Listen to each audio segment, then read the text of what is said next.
आगे प्रश्न number 4। A B और सी डी क्रमशः एक चतुर्भुज ए बी सी डी की सबसे छोटी और सबसे बड़ी भुजाएं हैं। दर्शाइए कि कोण ए सी से बड़ा है और कोण बी कोण डी से बड़ा है। देखिए यहाँ पर ए बी सी डी एक चतुर्भुज दी हुई है। इसमें ए बी सबसे छोटी भुजा है और सी डी सबसे बड़ी भुजा है। अब आपने शो ये करना है कि कोण ए कोण सी से बड़ा है और कोण बी कोण डी से बड़ा है। इसके लिए पहले मैं ए और सी को मिलाता हूँ।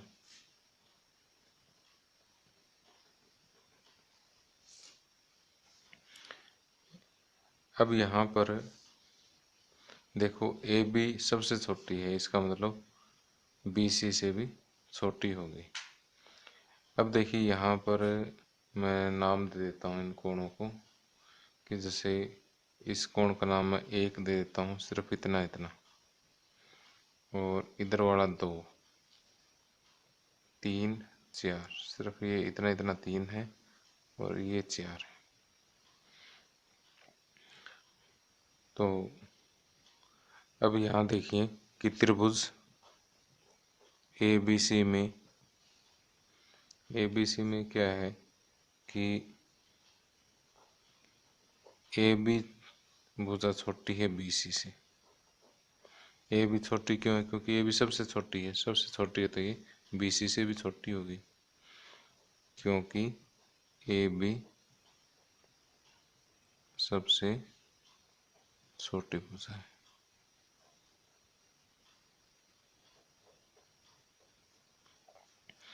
जब ए बी छोटी है तो ए का सम्मुख कोण यानी कोण 3 भी क्या होगा? छोटा होगा, और कोण 1 बड़ा है। ओके, अब इसे मैं समीकरण 1 का नाम दे देता हूँ। इसका कारण देना चाहो तो बड़े कोण की सम्मुख भुजा लंबी होती है, बड़े कोण की सम्मुख भुजा लंबी होती है। अब ऊपर वाले त्रिभुज ले लो। त्रिभुज ए सी डी में क्या है कि अब देखो सी डी सबसे लंबी भुजा है, तो ए डी तो सी डी से छोटी होगी। ए डी छोटा है सी डी से। जब ए डी सी डी से छोटी है तो ए डी के सामने वाला कोण, कोण नंबर 4, सी डी के सामने वाला कोण, कोण नंबर 2 से छोटा होगा। इसका कारण सेम यही लिख देना आप। अब 1 व 2 को जोड़ने पर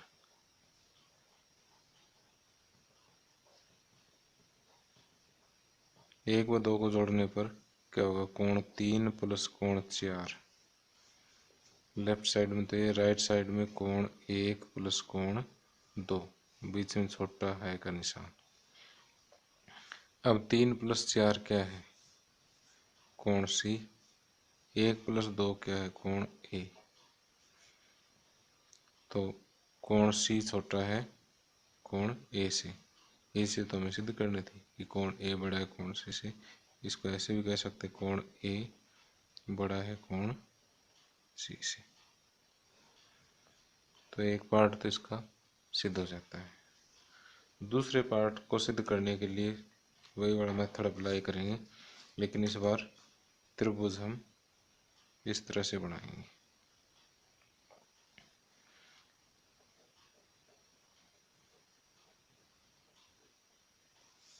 ओके,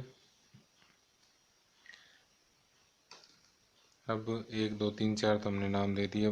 ये जो हाफ पार्ट है इसको मैं 5, इसे 6 और इसे 7 और इसे 8 अपनी मर्जी से मैं नाम दे रहा हूँ। अब देखिए कि यहाँ पर सी डी बी सी से बड़ा है, सी डी बड़ा है डी सी से। कौन से त्रिभुज की बात कर रहे हैं? त्रिभुज बी सी डी, त्रिभुज बी सी डी में सी डी बड़ा है तो सी डी के सामने वाला कोण, कोण 5 बड़ा होगा,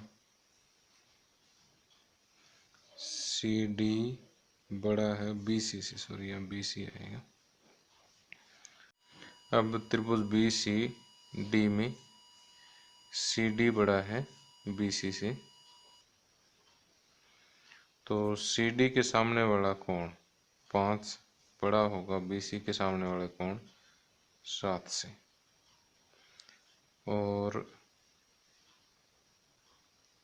दूसरी त्रिभुज में, त्रिभुज ए बी डी में, त्रिभुज ए बी डी में, ए बी डी में ए डी बड़ा है ए बी से, क्योंकि ए बी सबसे छोटी भुजा है। तो जब ए डी बड़ी है तो ए डी के सामने वाला कोण यानी कोण नंबर 6 ए बी से बड़ी है, तो ए बी के सामने वाला 8, तो कोण 6 बड़ा है कोण 8 से।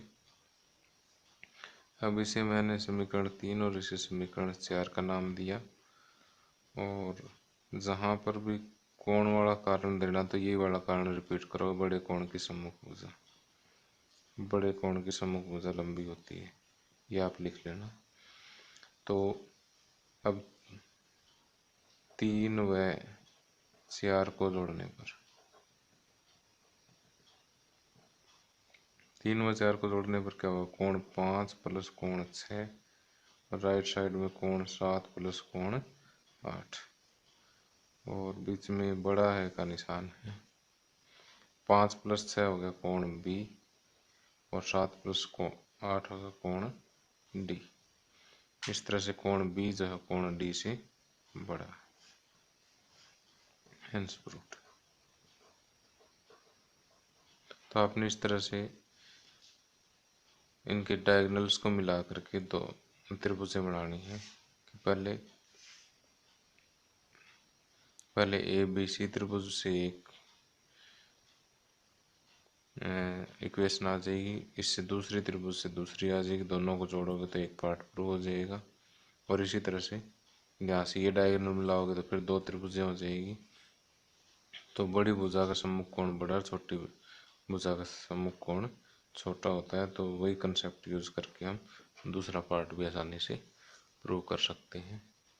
तो आप इस वीडियो को पॉज करके नोट कर सकते हैं।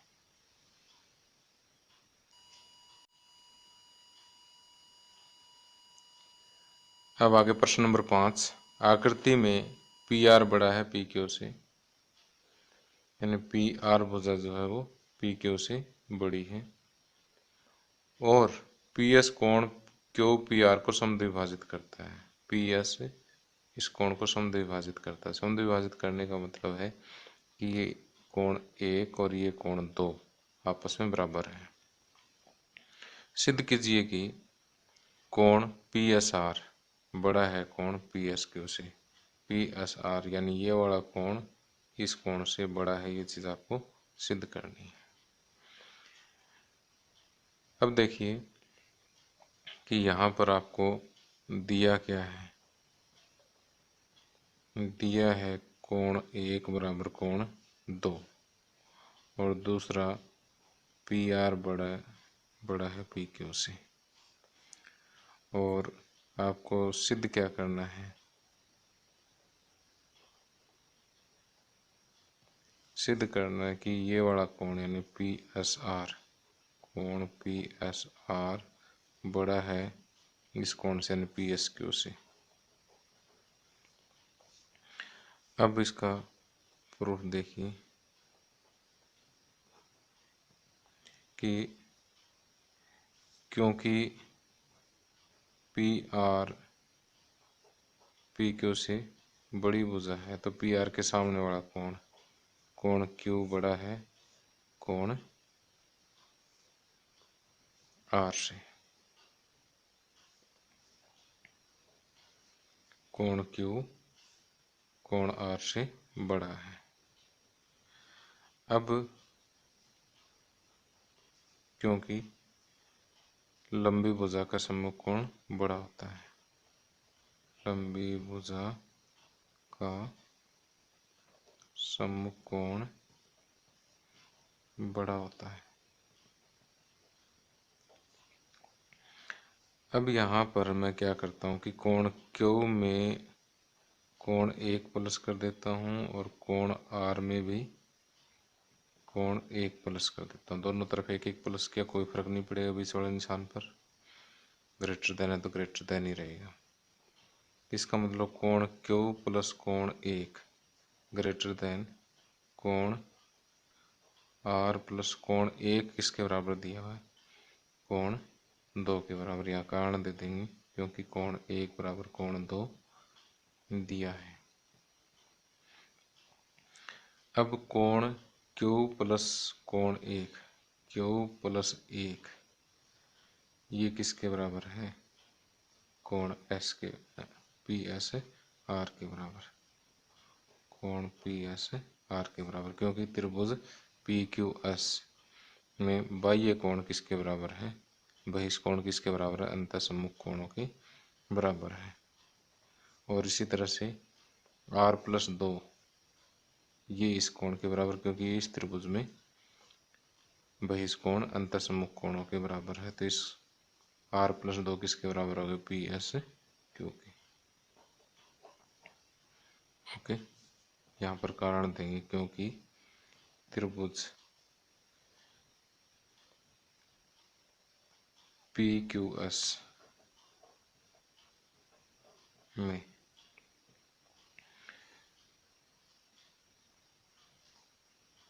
पी एस आर बराबर कोण क्यू प्लस कोण 1,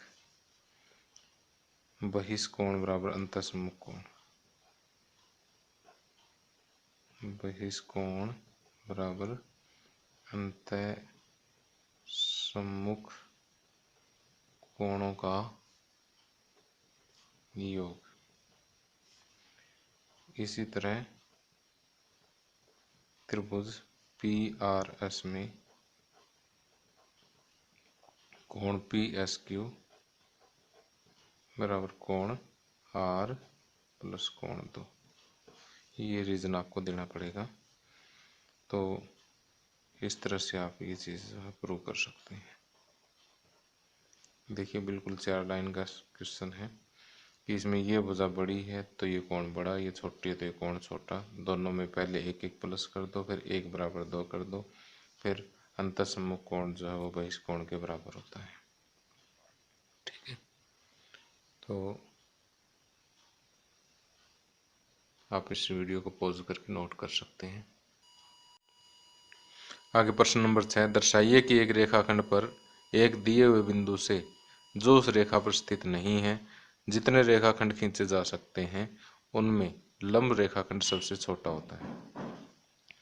तो मान लीजिए कि एल हमारे पास एक रेखा है और पी एक ऐसा बिंदु है जो इस रेखा पर स्थित नहीं है। तो अब पी से एक तो हम एम पर लंब डालते हैं, बाकी ये अन्य कोई रेखाखंड है जो बिंदु एन पर मिलता है।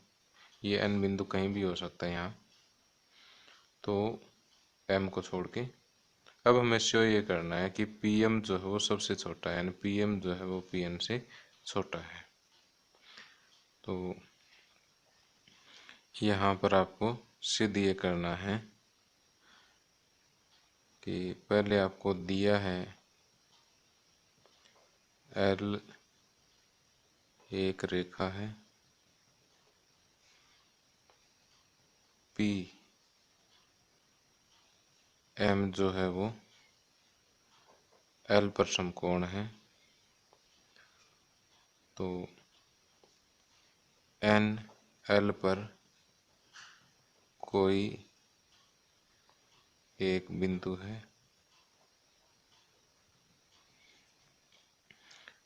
एम के अलावा। तो अब हमें शो ये करना है, सिद्ध करना है, सिद्ध करना कि पी एम पी एन से छोटा है। तो यहाँ देखिए कि त्रिभुज, प्रूफ देखिए इसका, कि त्रिभुज पी एम एन में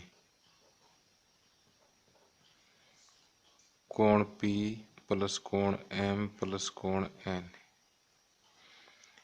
ये किसके बराबर होगा? 180 डिग्री के बराबर। लेकिन कोण M किसके बराबर है? 90 डिग्री के बराबर।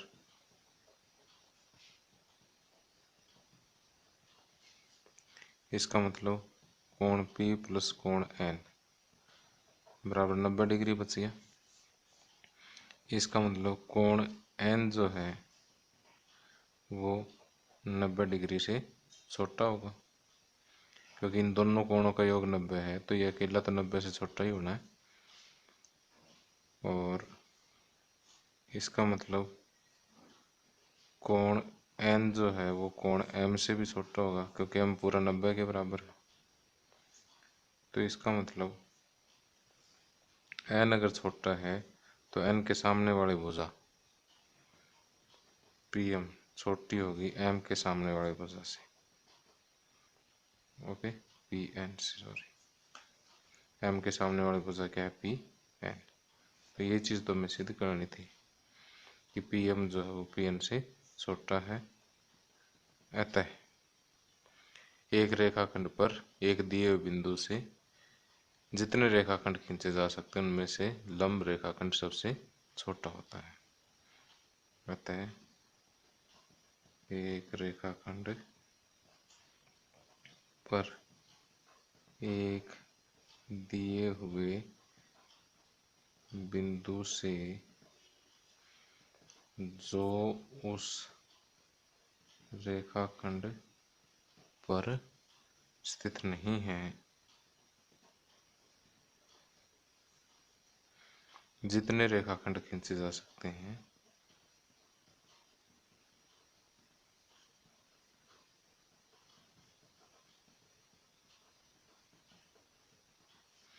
उनमें लंब रेखाखंड सबसे छोटा होता है।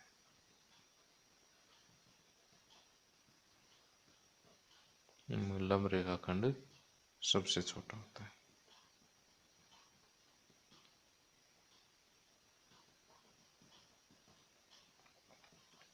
Hence proved।